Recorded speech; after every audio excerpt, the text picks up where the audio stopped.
Hello students, good morning बेटा। आप सभी का एक बार फिर से स्वागत है आपके अपने यूट्यूब चैनल एस्कोसल एजुकेशन में। और बेटा आज हम कर रहे हैं हमारी 4th क्लास की हिंदी का सेकंड चैप्टर टपका। तो बेटा ये लेसन हमने रीड कर लिया, इसके वर्ड मीनिंग भी कर लिए हैं और अब कर रहे हैं क्वेश्चन आंसर और आगे का अभ्यास। पहला क्वेश्चन अपने पास है, धनिया को टपके का डर क्यों था? क्यों डर रहा था धनिया? क्यों? क्योंकि टपका गिरने से कपड़े पर दाग पड़ जाते थे। भाई उसकी झोंपड़ी टूटी हुई थी ना, उसमें से बारिश का पानी टपकता और वो टपका जब गिरता तो कपड़ों पे निशान पड़ जाते थे और वो आसानी से धुलते नहीं थे, इसलिए धनिये को टपके का डर था। मामा क्या बात करते हो, टपके से डर गए? मैं तो इसे बड़े चाव से खाया करता हूँ, बंदर ने हंसकर कहा। बंदर ने किस टपके के खाने की बात शेर से कही थी? किसकी? कि मधुमक्खियों का जो शहद होता है, उस शहद जो टपकता है उसके लिए कहा था। तो यहाँ पे लिखेंगे बेटा, बंदर ने शहद के टपके की बात कही थी। अगला क्वेश्चन अपने पास है, आखिर रहे बंदर के बंदर ही, शरारत किए बगैर नहीं रहोगे। शेर की इस बात से बंदरों की कौन सी विशेषता पता चलती? कौन सी? तो बेटा लिखेंगे, इससे पता चलता है कि बंदर नटखट और शरारती होता है, वो चुलबुला होता है, वो एक जगह नहीं रुकता। अगला क्वेश्चन है बेटा, अजीब बात थी कि शेर कुम्हार से डर रहा था और कुम्हार शेर से। शेर और कुम्हार एक दूसरे से क्यों डर रहे थे? क्यों डर रहे थे भाई? शेर कुम्हार को टपका समझकर डर रहा था, क्योंकि उसने धनिया को सुन लिया था कि मैं शेर से नहीं डरता, टपके से ज्यादा डरता हूँ। तो सोचा टपका मेरे से भी ज्यादा ताकतवर है, इसलिए वो टपका समझकर डर रहा था। और जबकि कुम्हार इसलिए डर रहा था कि दिन निकलने पर शेर को दिखाई देगा और बाद में वो मुझे खा जाएगा, कि उसको पता चल जाएगा कि ये मैं कौन बैठा हूँ, इंसान हूं, तो वो मुझे खा जाएगा, इसलिए वो शेर से डर रहा था। कुम्हार ने शेर से अपनी जान कैसे बचाई? कैसे बचाई?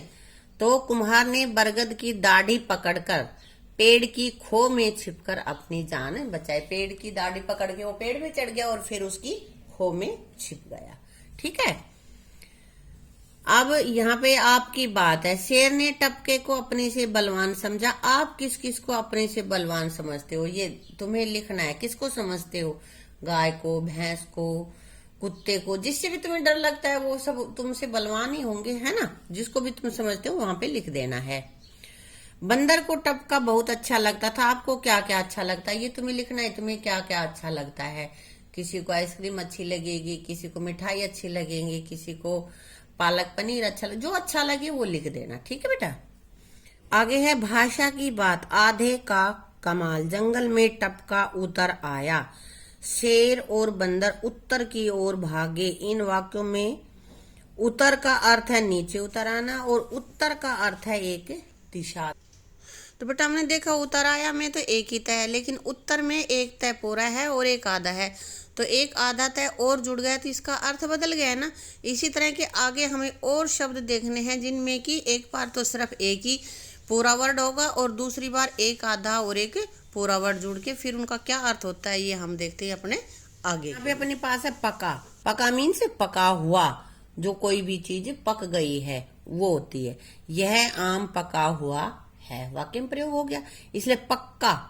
पक्का मतलब जो जैसे घर पक्के होते हैं, यही तो है।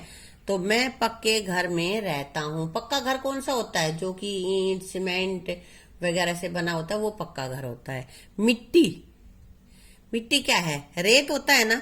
तो बच्चा मिट्टी में खेल रहा है, वाक्य में प्रयोग हो गया इसका। मिट्टी, या ये मिट्टी है, ये मिट्टी है। तो रानी लक्ष्मीबाई देश पर मर मिटी, यानी कि खत्म हो गई। कटा, कटा हुआ। सड़क किनारे रखे कटे हुए फल नहीं खाने चाहिए। क्यों नहीं खाने चाहिए हमें? बेटा उसमें मक्खियां भी बैठेंगी, धूल भी गिरेगी, इसलिए वो कटे हुए फल हमें नहीं खाने चाहिए। कट्टा, भिखारी ने एक कट्टा अनाज इकट्ठा कर लिया। मांग मांग के उसने इकट्ठा कर लिया भाई, है ना। या यूं भी लिख सकते हैं, भिखारी कट्टे पर बैठा था, कट्टा बिछा कर बैठा था वो, है ना। गदा, भीम की गदा तो सभी ने सुनी है। भीम ने गदा उठा ली, यानी या भीम ने गदा से युद्ध किया। भीम ने गदा युद्ध किया, कोई भी सेंटेंस लिख दो तुम। गद्दा, गद्दा क्या होता है? जो बेड वगैरह पे बिछाते हैं ना, मैं गद्दे पर सोता हूँ, जो गदम गदम सा होता है। फटा, राज का कुर्ता फटा हुआ है।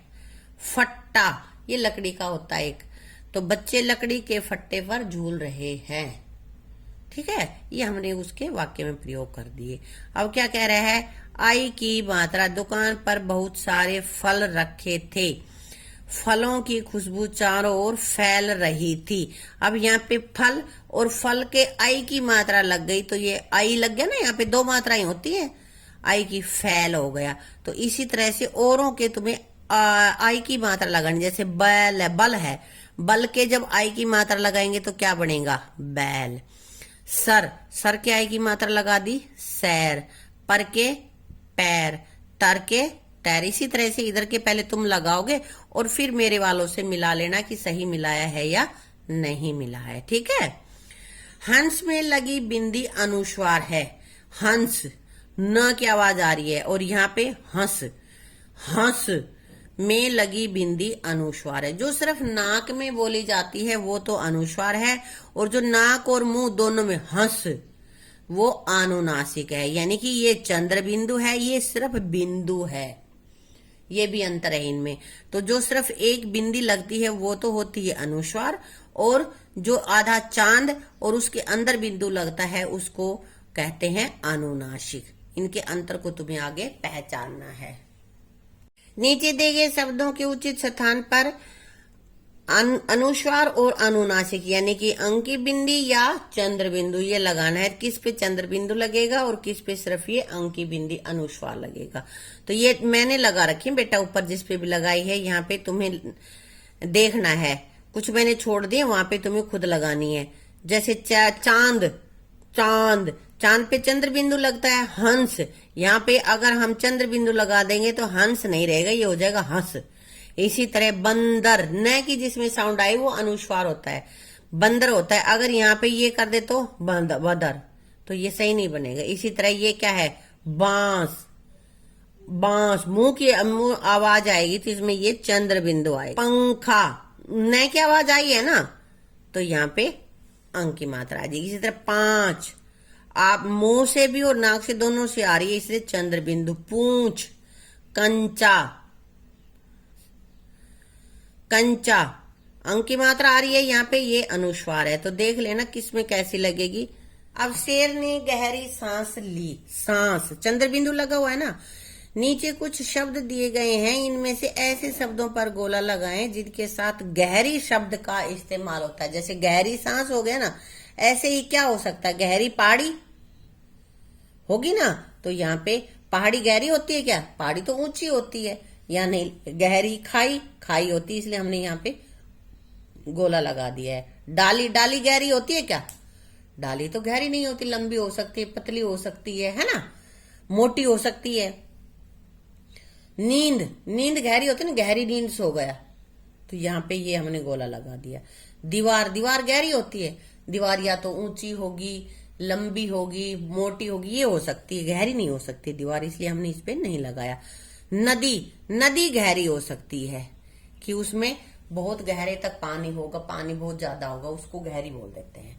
इसी तरह बारिश, बारिश गहरी होती है नहीं, घनी होती है बारिश तो।